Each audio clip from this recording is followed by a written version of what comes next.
Today, we're exploring a type of burnout most people don't even know they're experiencing. Burnout rooted in generational trauma. Willie Handler, whose memoir, Out from the Shadows, uncovers how his parents' experience as a Holocaust survivor shaped his own emotional patterns. Willie is here to talk to us about awareness, release, and finally putting down what your family has been carrying for so far too long, far too long. Um, I love this topic. Willie, how would you define generational trauma in a way that people can easily understand? And welcome back to the show. And I'm so excited because I have your book now and it's Oh, beautiful. thank you. Here in the background. Yeah, it's beautiful. Hey, it looks good there. It looks It really does good. look good. Um, okay, signs of burnout. Um, Generational trauma. And yeah, what is first let's get into what generational trauma is, and then we can talk about how that can transform into burnout or how that could lead into. well, and since I experience it myself, then it's pretty easy to explain. So intergenerational trauma is when a parent, a grandparent, one of your ancestors, um, has a traumatic event. They survive it, obviously, and the trauma alters their genetic material, their DNA, and gets it gets passed on to future generations. And so it's surprising. People are surprised to find out that the trauma that the grandfather experienced in World War II is impacting on them because they were not in World War II. They weren't even alive. And Yeah. it's very hard for people to understand, but that trauma that gets passed on genetically, it it becomes part of you without you being aware of it. And in my case, I went on, I spent decades walking around with trauma that I didn't even know and didn't wasn't even aware existed. And it makes for a lot of bumps in the road in your life along the way until you finally recognize it and begin to deal with it. Yeah. So how can inherited trauma lead to burnout? Well, um, I think it really and it's going to vary from person to person, but if now in my case, my father, for those who don't know, I think Lisa does know that my parents were Holocaust survivors. My father was in a number of different concentration camps. He was essentially slave labor for 3, 4 years. Mhm. And what kept him alive was his work ethic. So he had to basically work his butt off, and so that they did not, so he would survive selections that the Nazis would do, and um, the weaker workers were put to death. Right. And so that kind of a trauma, it was buried was basically absorbed by his DNA and passed on to me. And so that's how I achieved it. And for different people, it's different settings, but it's always going to be something very, very similar. So um, during my work life, I worked my butt off. Um, and I always was worried that if I didn't, something bad would happen. Mm. Seriously. And the irony of it all was that, and I would have never turned down a challenge if I was somebody want to work on this or whatever, and I would me because I was worried. I was literally always worried about my job. Yeah. So, and I had to prove myself to others who really. knew I didn't need to prove myself to them. All I was doing was proving myself to myself. Yeah. And I was I was winning tributes and awards at work and worried about losing my job at the Right. same time. An absolute, irony. And that's kind of what it looked like. So and so what happens is you become overstressed, exhausted, have problems sleeping, and a lot of things suffer as a result. Right. And you can develop all kinds of health issues because that level of stress is just not healthy. I can relate to that. My parents were workaholics. My dad was just working all the time. When he wasn't at his job, he was outside in the garage working on the property. And my mom was working and always doing something. And so when I was in the workforce and doing my 9 to 5, I felt the same way. I thought that I had to like bust my butt all the time, and I never felt safe in that work environment. And I know exactly what it feels like to start feeling that burnout. What are some subtle signs that someone's exhaustion might actually be rooted in their family history, or what are some subtle signs of burnout? Um, I would say you become irritable, short-tempered. Um, you'll have problems focusing. It's a whole slew of different things that you can't that you can't ever connect on your own to trauma. And it's and you just feel exhausted all the time. And what made it worse for me was I was one of those people who believed in a work-life balance. So Mm, what did I do? I worked my butt off at work, and then I did all kinds of stuff at home, with kids, volunteered in the community. I was just in total overdrive. mm-hmm.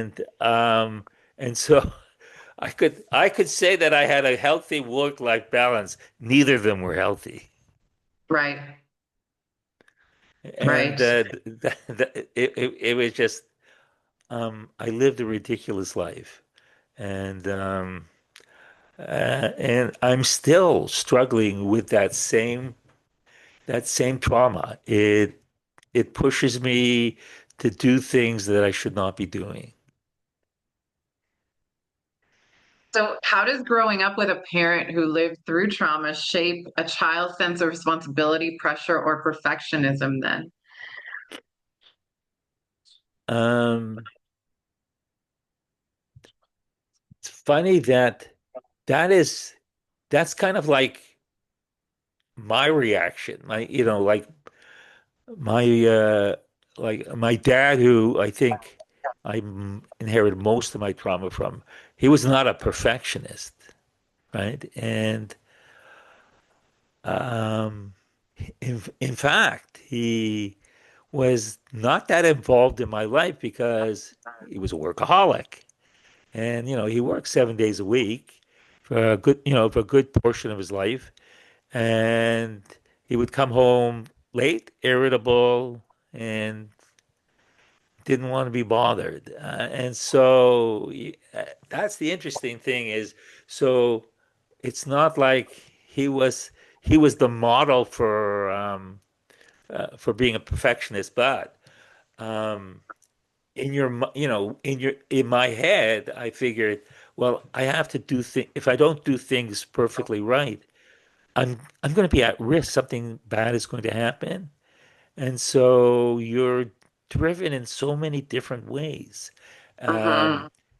on so not just on output, but quality and you name it.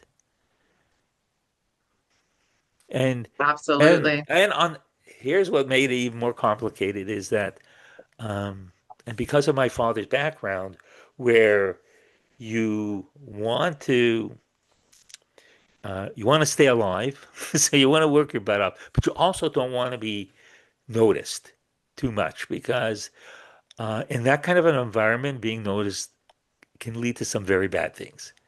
And so in my work life, I did all this work, but from I did not want to be in the limelight. Right. Um, and so and so there was that it was even more complicated than what a lot of other people experience, which is actually part of the reason why the name of the book, my memoir, is Out of the Shadow, is because when I finally recognized it, I realized that I needed to stop doing those kind of things and sort of step into, I guess, the spotlight, and which is I know a number of years ago, I could never have done this interview. Right. So why do you think then, like so many people are going through this, but they push themselves to the point of exhaustion without understanding the deeper emotional part? Um, because a part of it is, and so, and particularly men, they don't want to talk about how they feel. What Mm-hmm. they do the opposite. They block off those feelings. Yeah. They're not, and so if you spend a lot enough time blocking off those feelings, those emotions, uh, pretending you're not exhausted, you're not irritable, you're not stressed. And so you don't, after a while, you don't realize what's happening to you.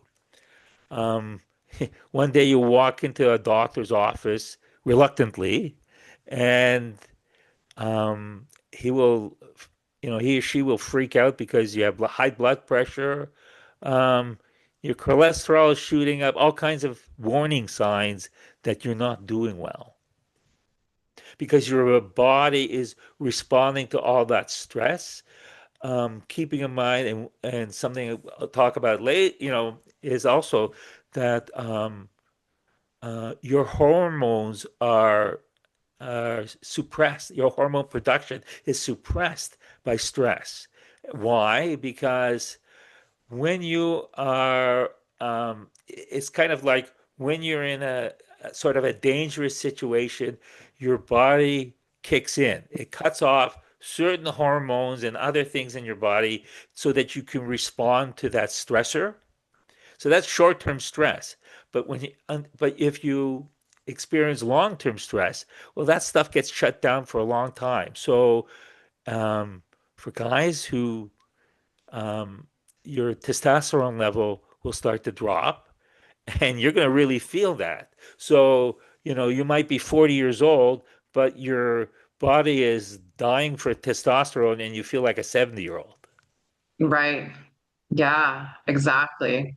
So when you were starting to feel this burnout and starting to connect the dots, what did you discover about your own burnout that was similar to your own parents' stories? And like, what was that moment like when you discovered, like, oh my gosh, this is not mine. This is actually inherited. You know, it never happened in my doctor's office. Okay. Um, I think I reached a certain point where I started crashing emotionally and decided I had to do something different. Mhm. And so I actually searched out and found a therapist who could help me. And it was through that process of opening up that I finally discovered, A, I had intergenerational trauma. I was overstressed, high anxiety. And then like all the pieces start to fit together. Oh, well, I have high blood pressure. Well, no wonder. And so on and so forth. So um, it's about, if you want to drop dead by the time you're 60, you know, this is a good way of doing it. But I'm fortunate that I did not. Probably because along with all my trauma came a lot of resilience. and I'm always able to sort of bounce back from th things. But what I did learn is why I am the way I am, and once you understand that, you can actually change the way you work, your relationships, all kinds of things once you get it. But if you don't get it, it's like you're in a house of horrors, banging into the walls, not being able to find your way out. Yeah, it's you're repeating that loop. It's like a cycle that gets passed down generation to generation to generation, and it's like you're on that spinning wheel and you're not going anywhere, and you just repeat those patterns. And so, how many times have people blame it on the job or their boss? And Yeah. they'll switch jobs, they'll have another boss, and it won't be any different because it's not the job, it's the way you're doing it, and it's coming from within. Hmm. Yeah, absolutely. So when you were writing your memoir, did it shift the way you understood your own fatigue and emotional landscape? That was very much a part of the process, and I talk about it in the book. And um, because the book is sort of like almost an investigative memoir, I call it, because I had to do a lot of soul searching and research to write that book. And so I start describing what my intergenerational trauma looks like when people read it, a lot of people relate to it. They see the same signs in themselves. And in fact, um, I might as well write a follow-up book about it because I'm still learning. And since I've written that book, and it's only been out 1 year, I've learned much, much more about um, how I'm operating and sort of the relationship between my parents' trauma and my emotional outlook and my mental health and so on and so forth. It's just an ongoing learning process. And as you learn more, you're able to modify your behavior and still be productive. But you'll be happier and you'll have stronger relationships. There's a lot of positives that come out of this. You don't lose anything. Mm. So I guess this is an interesting question. How do you start to separate your own stress from your family stress? Like, how do you know the difference? Um, from my perspective, stress is stress. Mm. It doesn't really matter what the source is. The impact on you is the same. And Mhm. so it's learning how. So part of this whole thing, and I can say that in my case, not maybe not in everyone else's case, but in my case, taking the therapeutic route was the right thing to do because it provided me with a safe environment to um, talk about what was bothering me um, and talk about why, or help therapists help me discover why I was feeling the way I did and talk about how to fix that.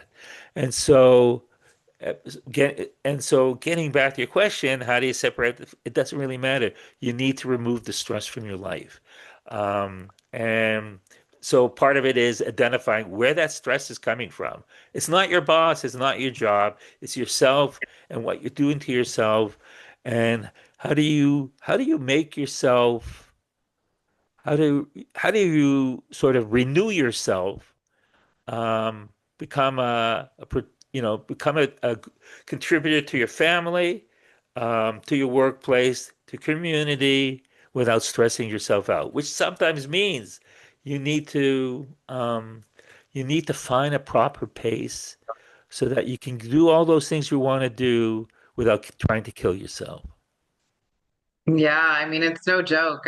Stress is definitely trapped in the body. Trauma gets trapped in the body and causes all of that. I remember being so irritated when I was going through my own trauma-based related issues with my generational trauma. And it's like someone could breathe wrong and I want to like snap at them, and that's not a fun place to be. So, what kind of tools or practices or perspectives have been really helpful for you in treating your own process?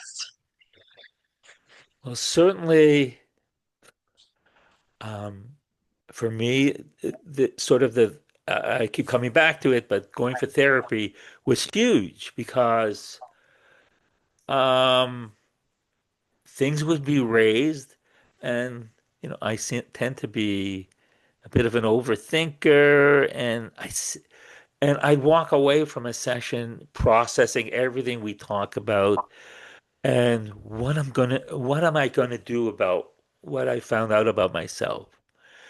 And that's so important, It's like if you don't stop to think about what you're doing and why you're doing things, you just continue um, doing what you've always done, and you're not going to do things differently. And that was critical for me. I had a conversation this week with my therapist because I still tend to take on too many things, and she said, What would happen to you if someone came to you with a project, an idea, and you said no? What bad is going to happen?" Right. And I had a hard time explaining. Uh, Obviously, nothing bad is going to happen. Um, but mentally, I was always in this place was, yes, something bad would ha happen. But when you start to think things through rationally, and you start to process all these things, you start to realize, yeah, um, that's not important. Why just say no? Hmm. And I practiced it today. Somebody emailed me and wanted to interview me for an article or something like that, and I just said no. I Mm. said I'm taking time off from doing all those kind of things, and if you want, you can reach out to me, early sometime in the new year. Right. Um, there was a time when I would not have said no. Right. Right. So it's about prioritizing yourself and realizing that the life is still going to go on even if you don't do all of the things. It's that's right. And people confuse themselves and their career, and Hmm. your career isn't you. Yeah. So when you think you're prioritizing your career, you're not prioritizing yourself. And so you have to think about yourself and how you can make your career work, um, and feeling good about yourself. And Hmm. it's possible, but it takes a lot of work and rethinking how you do things. I wasn't very good at delegating. Mm. Now in my life, I have no one to delegate to, but I sure would now. Um, Yeah.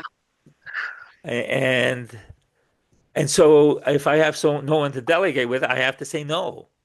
Right. And um, part of my problem was, growing up, my parents weren't really there for me. They were just working. They were they were loving parents, but they weren't there emotionally for me. I made all the decisions in my life on my own from a very young age, and I learned, and as a result, I never knew how to ask for help Mm. because I never had to. And my wife will yell at me, "Why are you frustrating yourself working on this or that, something like that? Get help." No, I'll do it myself. And that's the other part. That's the other part of it is that, so part of it is to work more efficiently and take all that pressure off of you and distribute it around, and and not put it all on your own shoulders. Yeah, it's tough to do. That's something I struggle with too, is the delegating and not feeling like I have to do everything myself, because I saw my family doing everything themselves, and they never talked about what they were going through. They never talked about their struggles.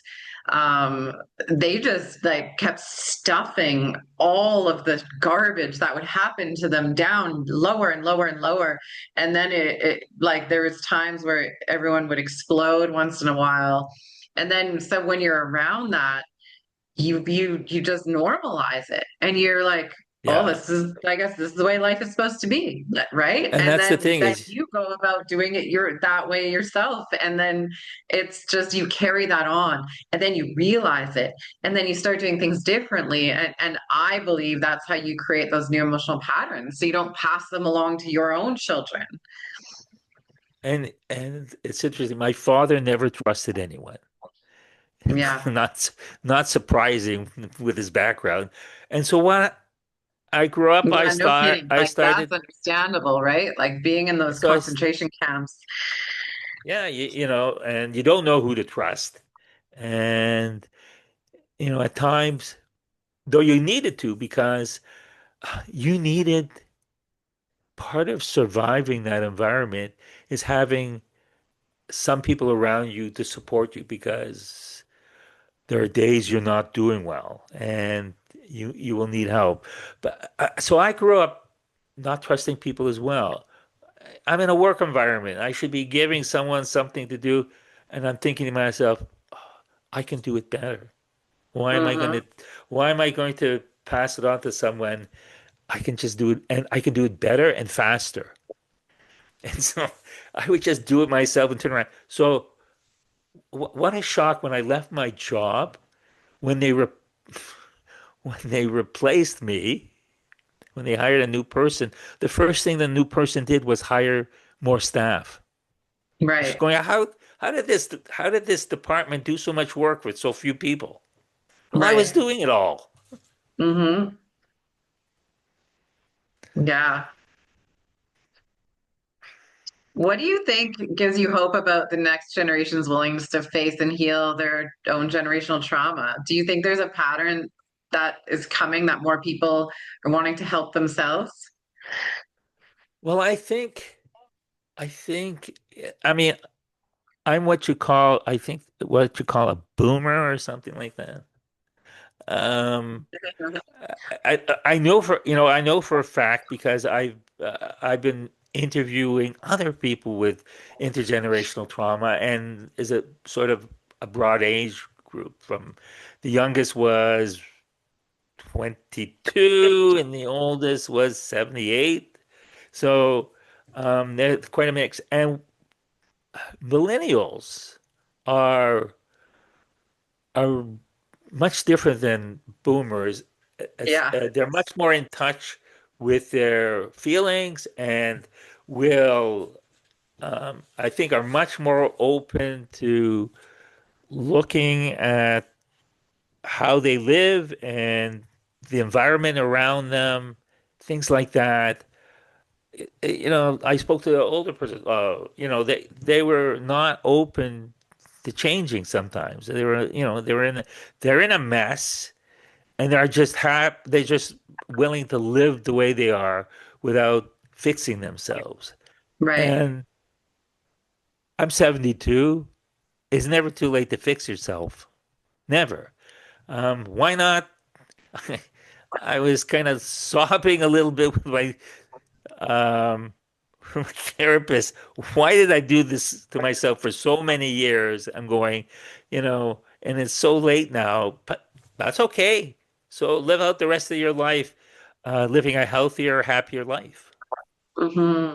Yeah, I love that. I love that. It's never too late. And there really is no perspective of time. Like the universe is just it's ours to enjoy. So I think a lot of people can relate to that though, because I mean, my history of addiction, and for a while when I got sober and was going through that, I was like, oh my God, I just wasted a whole decade of my life.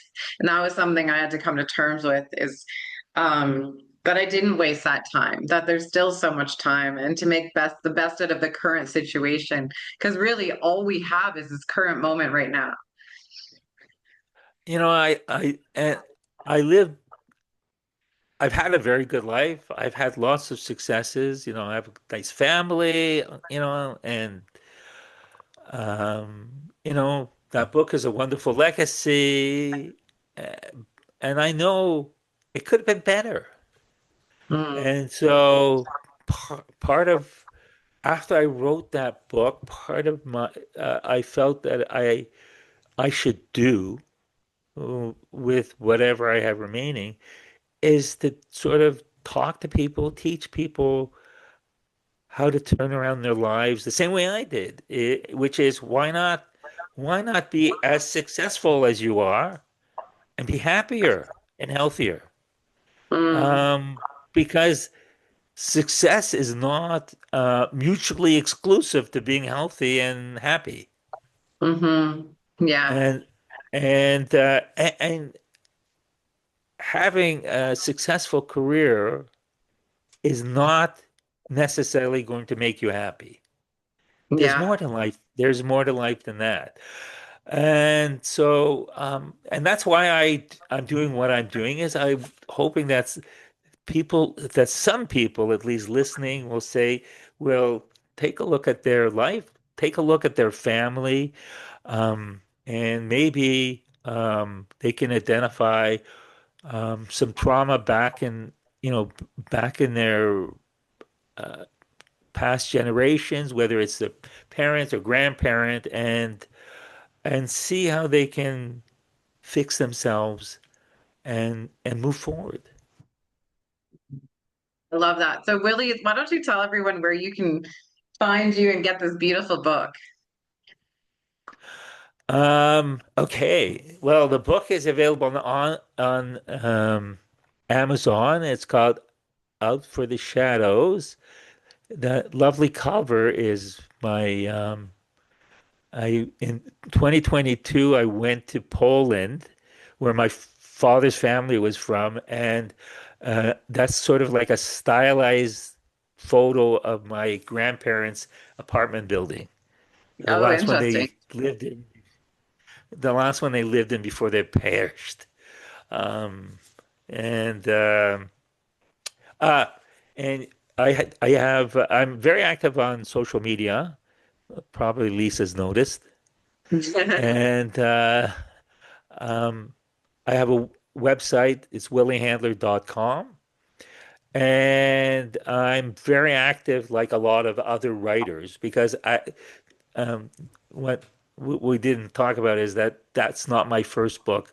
I was a novelist before I was a memorist, and so I have a Substack account, which is a gold mine for essays that I write about all kinds of things, including trauma. And so if you search for Willie Handler on Substack, you'll come upon it. I welcome you to subscribe. I have a newsletter there as well, so you'll get a newsletter monthly on what I'm doing and information about other kinds of interviews that I do and things like that, and presentations because I do things online as well and in person. Did I Amazing. miss anything, Lisa? I don't think so. And we're going to have those links in the show notes Yeah, anyway. but So by the people, way, I'm not adding to that anymore because I'm not going to burn myself out anymore. So what I've done is done. that's awesome. I love it. I love it. You're doing enough. You're doing a lot. You're making a difference by sharing your story and by getting this amazing content out into the world. If you could offer one message to someone who feels exhausted and doesn't know why, what would you tell them? You know, speak to your healthcare provider, um, and be perfectly blunt and open about what you're feeling and what you should do. Hmm. And your healthcare provider should be able to refer you to someone, and you can spend some time learning more about yourself and what you can do, and how you can make yourself better and feel better. I think that's how you start. Yeah. Well, thank you so much for being here and for this amazing conversation. Oh, thank you so much for having me. Yeah, it's been so fun. And to our audience, please do not forget to like and subscribe. We will have those links in the show notes for you to check out more of Willie Handler's masterpieces. And that includes his memoir, Out from the Shadows. If you're feeling tired, lethargic, irritable, and you don't quite know why, like Willie said, go get checked out, talk to someone, and start rewriting your future. Because it's no fun to live in that trauma. Until next time, take care, everyone.